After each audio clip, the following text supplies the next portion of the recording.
Kita sering mengira kalau suatu tempat penting dalam sejarah Islam pasti pernah jadi pusat kekuasaan. Namun Yerusalem berbeda.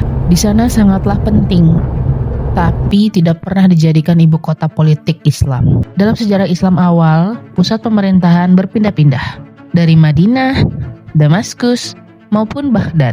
Namun tidak pernah di Yerusalem. Padahal kota ini punya nilai spiritual yang sangat tinggi. Tandanya, sejak awal Masjidil Aqsa tidak dijadikan alat legitimasi politik utama. Palestina dijaga sebagai simbol rohani. Dalam banyak peradaban, kota suci sering dijadikan pusat kekuasaan. Namun, dalam konteks Islam awal, ada pemisahan yang cukup jelas bahwa politik itu di satu tempat, spiritualitas di tempat lainnya.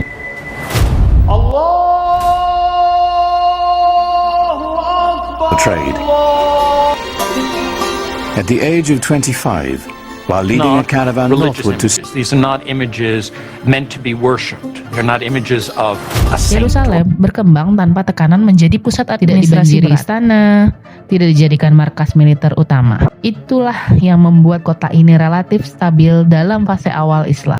Ketika kubah batu dibangun pada masa Abdul Al-Malik Ibnu Marwan, itu bukan sekadar proyek bangunan, itu menjadi pesan peradaban. Terdapat di dindingnya tertulis kalimat tauhid yang sangat panjang. Bukan slogan politik, arsitekturnya elegan, simetris, terukur. Ini menjadikan bahwa Yerusalem diposisikan sebagai ruang simbolik, bukan pusat ekspansi kekuasaan. Ada kota yang terkenal karena kekuatannya, ada kota yang terkenal karena ekonominya. Namun, Yerusalem dalam peradaban Islam dikenal karena maknanya. Palestina tidak mendominasi, Palestina tidak memerintah dunia Islam. Tetapi, Palestina selalu disebut, selalu diingat, dan selalu dikunjungi. Itulah bentuk identitas yang berbeda. Identitas yang lahir dari nilai, bukan dari kekuasaan.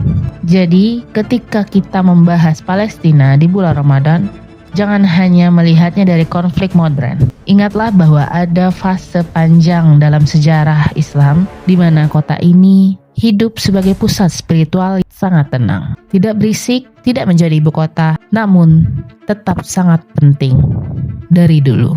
Maka mungkin seperti itulah justru karena tidak dijadikan pusat politik, maknanya bertahan lebih lama dari yang lainnya. the divided clans of Medina, Muhammad offered a vision of solidarity. But even Christians weren't spared. At the Church of the Holy Fire, the city's 7,000 Christian defenders held out for nearly a month.